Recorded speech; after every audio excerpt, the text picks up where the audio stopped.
Hi guys! Welcome to another vlog. So for today's vlog, umattend tayo guys ng JDM-UYN ng 3rd quarter. So nandito kami ngayon sa 1118 Auto Spa dito sa Ayala Malls, Manila Bay para sa YN na to guys. So sa ngayon, nagpasalang ako ng car wash kasi naulanan yung kotse natin sa biyahe. Although naka-prep naman yun, pre-repair ko naman yun kahapon. Pero syempre para mas fresh ulit today, pa-car wash ulit natin kasi minsan lang tayo mapasyal dito sa isa sa pinaka-the best car wash dito sa Pasay City or sa Ayala Malls, Manila Bay, which is ito nga, 1118 Auto Spa. So, pasyal naman tayo doon guys sa loob, babang kina-car wash yung auto ko. Then, tignan din natin yung ibang mga auto na nakasalang doon. And then mamaya, sa event mismo, sa baba, puntahan natin yung mga kotse na nakapark doon. Alright, let's go! So guys, ang 1118 Auto Spa nga pala is dito lang sa basement 1 ng Ayala Malls, Manila Bay. So ito yung car wash niya.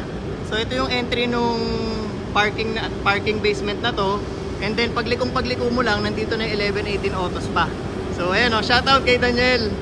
So ikutan natin guys yung mga sasakyan dito sa loob ng 1118 ng mga nakasalang. Shoutout Lance. So ito guys, isang Corolla. Small body. Ganda ng rims, so anodized yung lip. So ito yung itsura guys ng car wash. Napakalinis, sobrang ganda. Pasok lang kayo, pasok lang. Ayan o, pasok lang kayo, ito po yung may-ari. Hindi, joke lang. So guys, meron din silang lounge dito. Kung gusto nyong magkape muna o magtinapay muna habang pinapalinis yung auto nyo. And then ito guys yung entrance ng 1118 Auto Spa. So nandito ang coating area. Ayan, shoutout sa mga wild boys na mahagip. So ayan yung auto natin guys. Nakasala ngayon sa finishing. So ayan meron dito na Civic. Shoutout kay Boss Darwin. Solid, sobrang linis. Civic Perio. Ito naman yung auto natin guys. Nakasalang na dito ngayon. So ayan, City Mugen. So dito naman guys, ayan, shoutout sa inyo mga boss. So nadali lang po ng ilaw sir. So ito guys, isa sa sobrang the best na spoon build. Spoon GD, tingnan nyo naman. Sobrang linis. Grabe Preno. Spoon monoblock, SW388 na rims. Isa sa pinaka-kompleto rin na Just GD dito. Meron din dito bigote naman na Civic. Sobrang linis. Halos kompleto na rin sobrang ganda. So dito pala guys, ayan, marami ring big bike dito, mga parts. Dito naman yung wash area nila. So dito yung finishing, nililinis yung mga kotse. Dito naman yung wash area. And then dito sa part na to, meron namang PPF. So, kaya contain yung space na yan. Kasi syempre, iwas alikabok.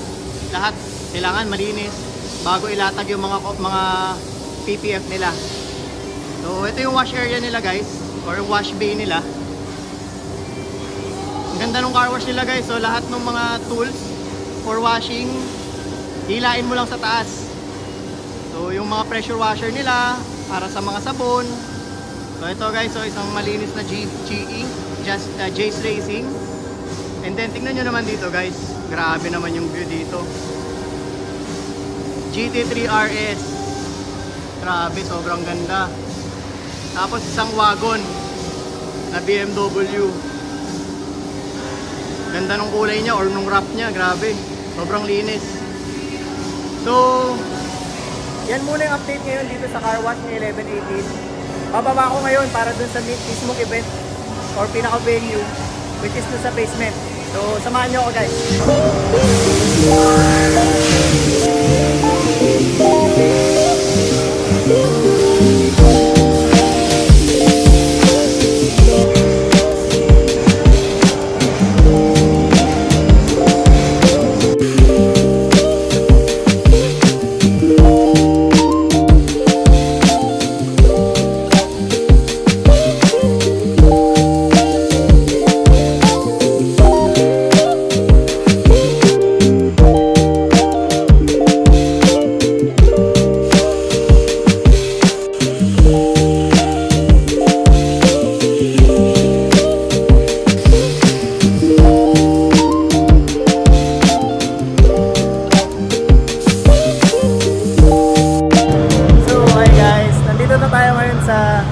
basement 2 ng Ayala Malls Manila Bay. So dito ginaganap guys yung screening ng Wild Boys for this third quarters YN. So ikutan natin yung mga kotse na nandito. So ngayon dito ginaganap yung screening guys. Ayan. O, andyan yung mga admins ng JDMU. Nakahilera dito guys yung mga for screening. So ikutan natin muna yung site na to guys. So ito yung mga EK. Grabe oh, ganda. Sobrang linis. Hood delete. Then ito EG, grabe, isa rin sobrang linis. Tapos tignan mo naman yung fitment guys. SW388. Tapos naka-spoon mo, twin block. Grabe oh. So shout out sa Meet Crew.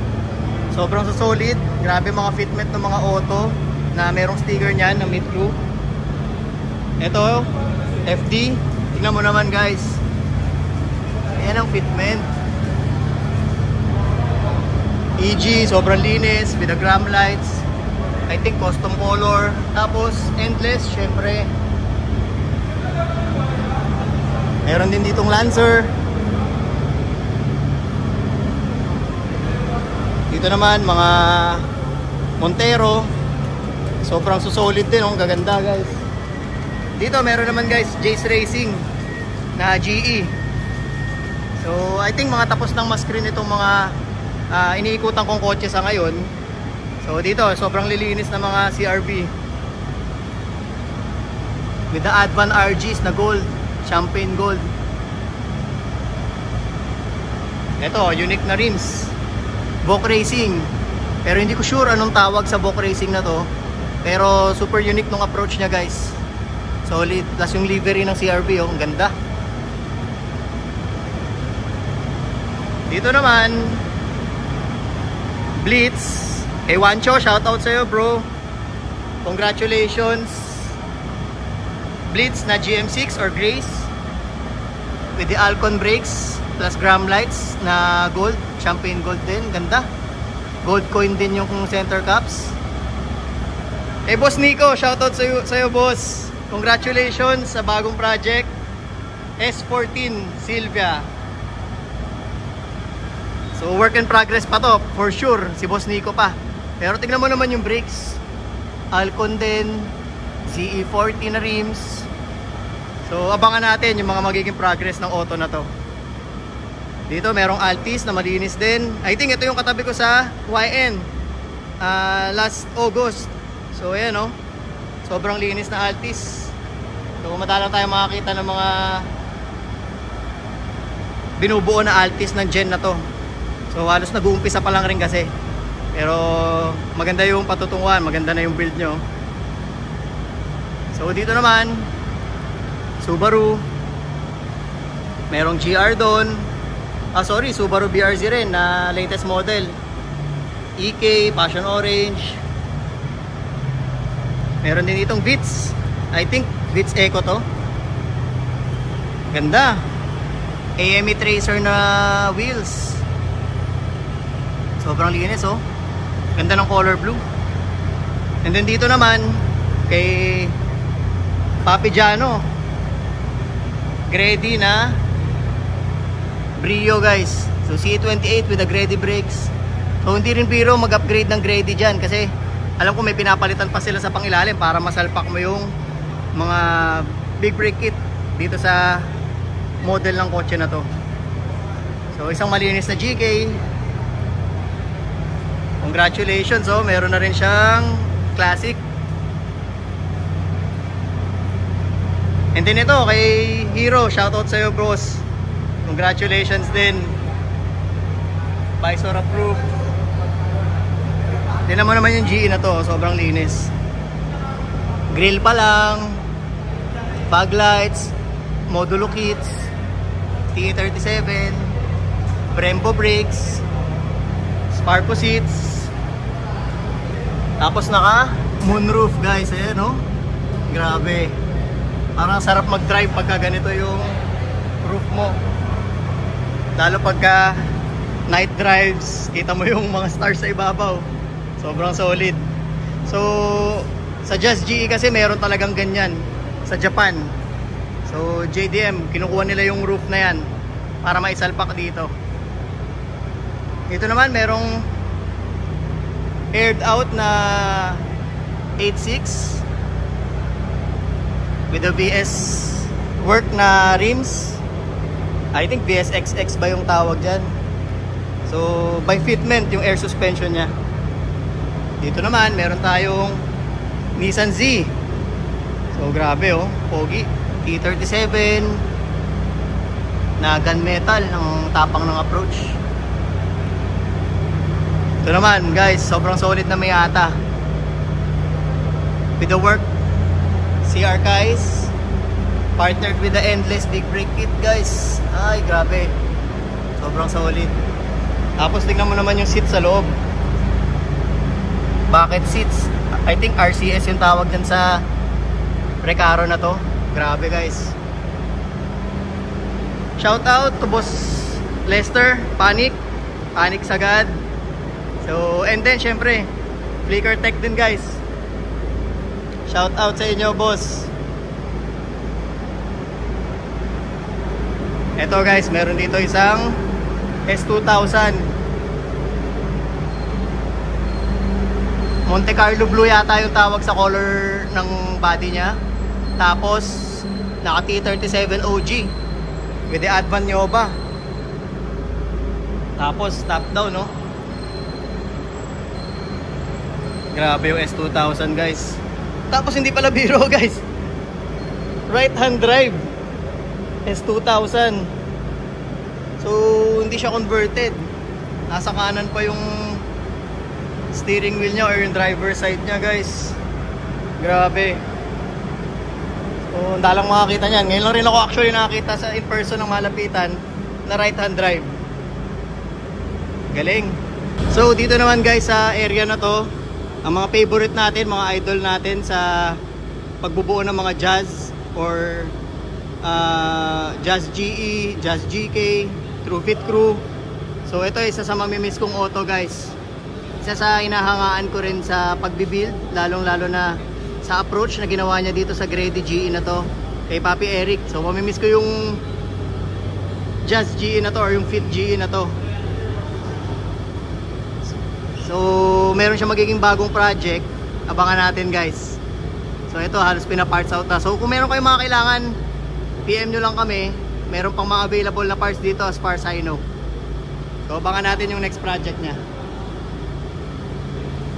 Ito naman guys, isa sa pinaka-solid, Seeker GE.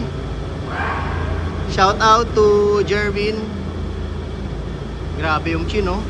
Sobrang linis guys. With the Seeker wheels. Tapos hybrid na side skirts. Recaro SR7. Seeker na steering wheel. May crossbar sa likod. Grabe guys. And then syempre ito, sa favorite natin, syempre Mugen MXB seats, Mugen Fit GE. So shout out to Boss Dennis sa build na to. So sobrang solid. T37 OG with the endless brakes, Mugen side skirts, Mugen front skirts. Syempre, Mugen steering wheel. Tapos may naka-flex pa na Benetton. So mahal na yan guys. Tapos ang ganda, grabe yung seats. Meron pa siyang seat belts na harness. Grabe, sobrang solid. Sagad na sagad. Tapos meron siyang braces guys. Hindi, joke lang. So naka-turbo to guys, yung Jazz GE na to. So hindi na biro. So imagine, naka-turbo, tapos all out na Mugen. Grabe.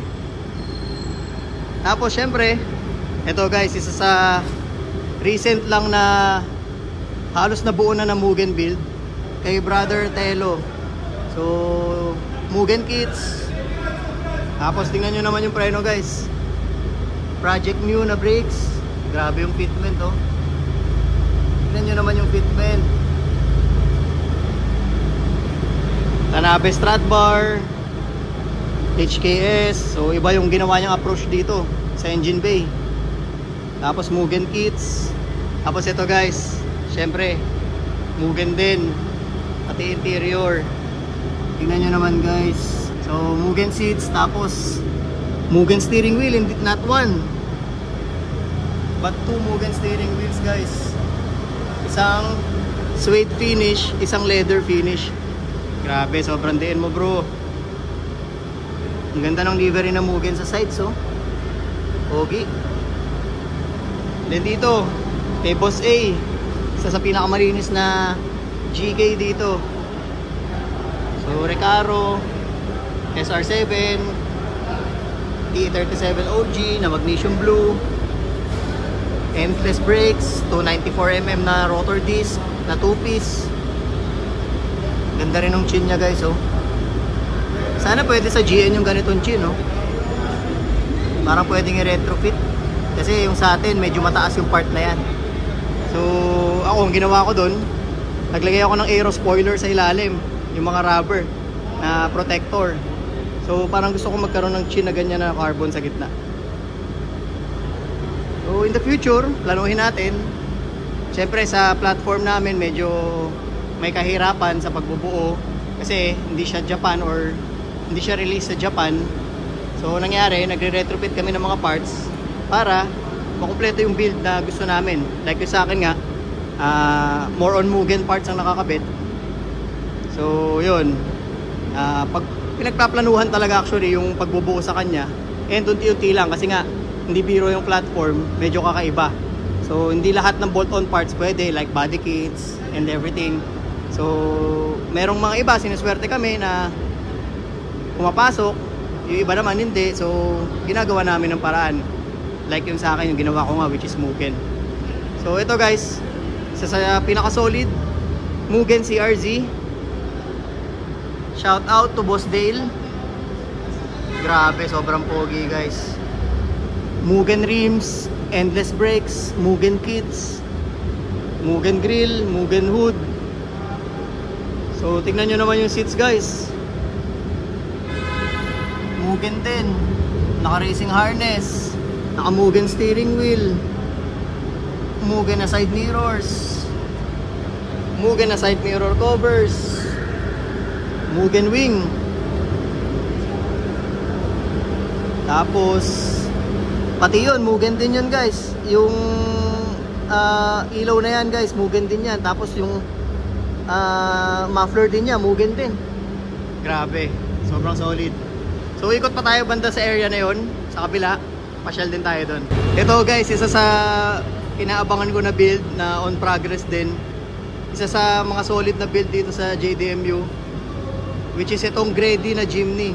So ang ganda ng ginawa niya na livery, color ng Grady. Tapos may Grady all-terrain dito. Grabe guys, sobrang solid.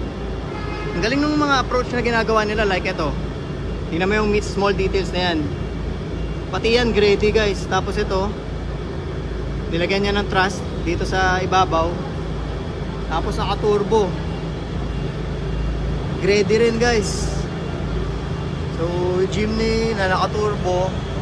So hindi ako ganun ka-familiar sa mga ganitong auto, pero sobrang na-appreciate ko kasi ang galing ng approach na ginawa nila. Tingnan natin pati yung loob. I think naka-seats dito na Grady. Oo nga, yan. So pati sa interior, Grady seats. Pati steering wheel, Grady rin guys. Grabe, sobrang solid na rin. Tapos race. So hindi lang ako ganun ka-familiar sa model ng race na to. Pero din, ganda ng pagka-bronze nyo. Galing. Shoutout sa may-ari nito boss. Sobrang solid ng build. So I know on progress pa to, pero ang ganda na nung nagiging approach niya sa pagbubuo ng Jimny. So dito naman guys, syempre B-Series, mga EG. So B-Series, Group M intake, grabe oh. Ang mamahal na magbuo ng mga build na to. Tapos ito, B-Series Turbo. Grabe oh. Food exit. Ubad na yung loob. Ito naman, isang malinis na EG rin. So, fuel zero, top fuel na intake. Siyempre, B-Series din, B18C. Pasyal pa tayo dun guys. Tingnan natin kung ano pa yung mga ganap dun. And yung mga kotse na naka-display pa dun. Ito guys, isa sa pinakamalilinis na GT Aria na Honda City. So, kay Papi Randel. Shoutout to you, Papi. Sobrang linis talaga, as always.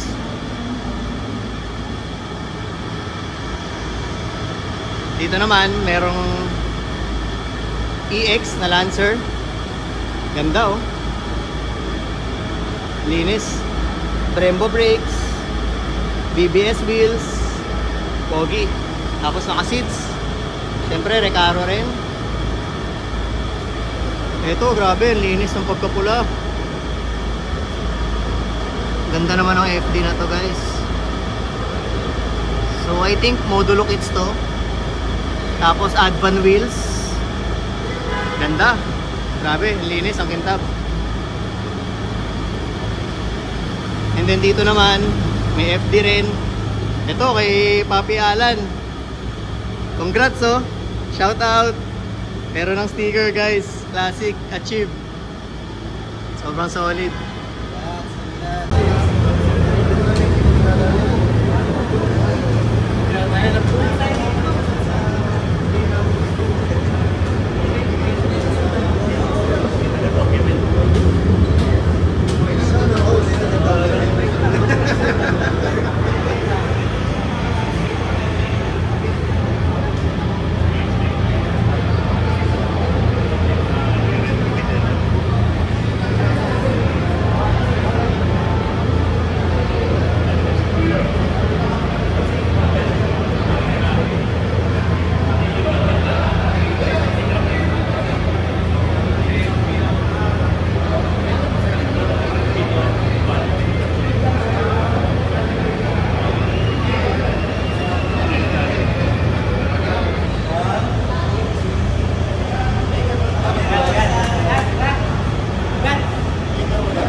Thank you. Sabi, pwede na sandalan to. You know, lilibre nyo kaming pizza.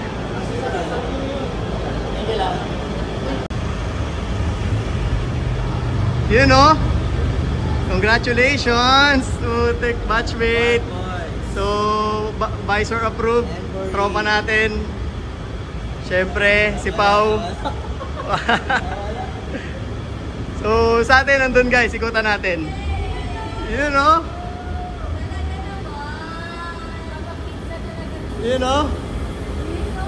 So, ito naman yung sa atin guys. So, ito yung sa atin guys. Nauna tayo ng konti kay Pau kanina. So, ito na yung visor natin para sa ating Honda City GN. So, as always, I will be representing hard the JDMU colors. So, thank you so much Wild Boys for appreciating the build. So, maraming salamat. So, I guess, dito ko na-end yung vlog. Maraming salamat guys sa panonood. So, follow for more. Please, don't forget to like, comment, and subscribe. So, please hit the notification bell button para updated kayo sa mga susunod nating videos. So, yan guys. Samahan nyo ako sa journey. Visor approved tayo sa ating Honda City GN. Thank you sa mga admins ng JDMU as always sa pag-guide sa amin sa mga build. So let's go!